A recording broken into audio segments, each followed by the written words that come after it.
तो आज हम स्टार्ट करने वाले हैं आपकी एसएससी सीजीएल की डब्ल्यू सीरीज। अब जनरली ये कोर्स आपको कहीं नहीं मिलेगा, क्योंकि किसी भी इंस्टीट्यूट के लिए इकोनॉमिकल नहीं होता है इतने थोड़े बच्चों के लिए कोर्स लेके आना, क्योंकि बच्चे बहुत कम इंटरेस्टेड होते हैं। और कुछ एक टीचर्स अपने इंडिविजुअल लेवल पे ये कोर्स लेके भी आते हैं। मैंने भी कुछ ऐसे बैच ज्वाइन किए हैं, तो मैंने देखा है वो सिलेबस कभी ढंग से कंप्लीट नहीं कराते। तो इसलिए मुझे लगा कि ये रिक्वायरमेंट है और मैं ये सीरीज लेके आया हूँ। अब अगर आप मेरे बारे में जानना चाहते हैं तो मेरे रिजल्ट्स और स्कोर कार्ड्स एसएससी और सीजीएल से रिलेटेड मेरे चैनल पे अपलोडेड हैं, आप वो देख सकते हैं। लेकिन अभी के लिए कि मैं क्यों पढ़ा रहा हूँ, तो मैंने डब्ल्यू का एग्ज़ाम लिस्ट 1 में 2 बार निकाला है, टायर 1 के बाद और टायर 2 के बाद। दोनों ही बार मेरा इतना स्कोर रहा है कि कंफर्टेबली मुझे जॉब मिल जाएगी अगर मैं प्रेफरेंस ऑर्डर में भरता हूँ तो। अब बात करते हैं 2021 सीजीएल की। यहाँ पे ऑल इंडिया रैंक आईक्यू पे मेरी सेकंड है आफ्टर टायर 2। ठीक है, तो मैं ये सिलेबस आपको पढ़ाने की कंफर्टेबल पोजीशन में हूँ, इसलिए मैं ये सीरीज लेके आया। अब बात कर लेते हैं इंट्रोडक्शन की विदाउट वेस्टिंग टाइम, कि हम ये सिलेबस कैसे कवर करने वाले हैं और किस सीक्वेंस में कवर करने वाले हैं। तो पहले बात करते हैं कि कैसे करने वाले हैं।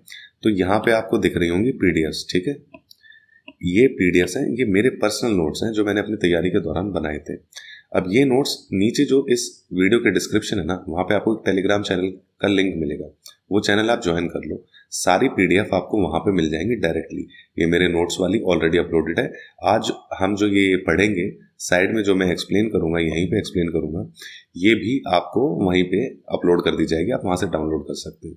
ठीक है, तो कोई नोट्स आपको बनाने नहीं है, कोई आपका टाइम वेस्ट नहीं होगा। ठीक है, और बच्चों की तरह लिखना मत, क्योंकि ये सब्जेक्टिव एग्जाम नहीं है, ये ऑब्जेक्टिव एग्जाम है। यहाँ 4 ऑप्शन आएंगे। अगर आपको कॉन्सेप्ट की क्लैरिटी है ना, तभी आप उस क्वेश्चन का राइट ऑप्शन पिक कर पाओगे। ठीक है, क्योंकि अगर आप समझ पाओगे कि क्वेश्चन क्या है, वो क्या पूछ रहा है, तभी आपको पता होगा कि ये राइट आंसर है।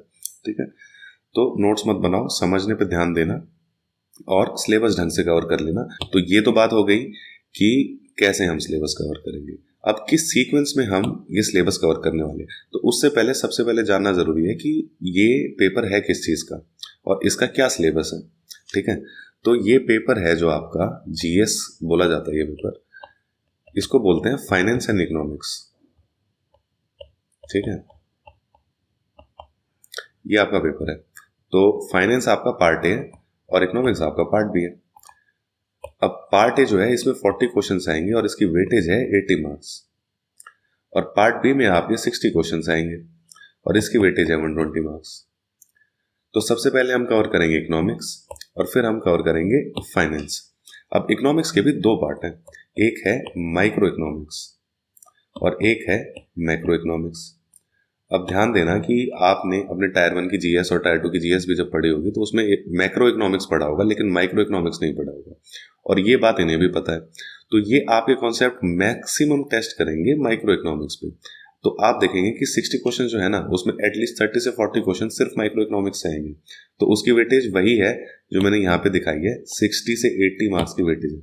सिर्फ माइक्रो इकोनॉमिक्स का टॉपिक बहुत ढंग से कर लेना, क्योंकि इससे आप एटलीस्ट इस पेपर में पास होने की पोजीशन में तो आ जाओगे, सिर्फ इस एक टॉपिक से। उसके बाद जितना आप पढ़ोगे उतना आप जॉब के करीब जाते जाओगे। ठीक है, तो सबसे पहले हम पढ़ेंगे माइक्रो इकोनॉमिक्स। ठीक है, फिर हम कवर करेंगे मैक्रो इकोनॉमिक्स। मैक्रो इकोनॉमिक्स इस एग्जाम में बहुत कम पूछी जा रही है, 20 से 25 क्वेश्चन मैक्सिमम आने वाले हैं। तो उसके लिए हम पूरे साल तो नहीं पढ़ेंगे, यूपीएससी का सिलेबस तो नहीं कवर करेंगे, हम रेलिवेंट टॉपिक्स उठाएंगे और उन्हें बहुत फटाफट निपटा देंगे। ठीक है, अब इतना करने के बाद मेरे तो 60 में से आराम से 40 प्लस क्वेश्चन तो ठीक होते ही होते हैं। ठीक है, हमेशा होते हैं। और अब आ जाते हैं फाइनेंस पे।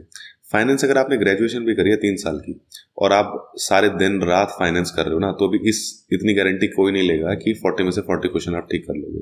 लेकिन बहुत थोड़ा टाइम स्पेंड करके इतनी पोजीशन में आप आ सकते हो कि 40 में से 30 प्लस क्वेश्चन जो हैं आप ठीक कर लो।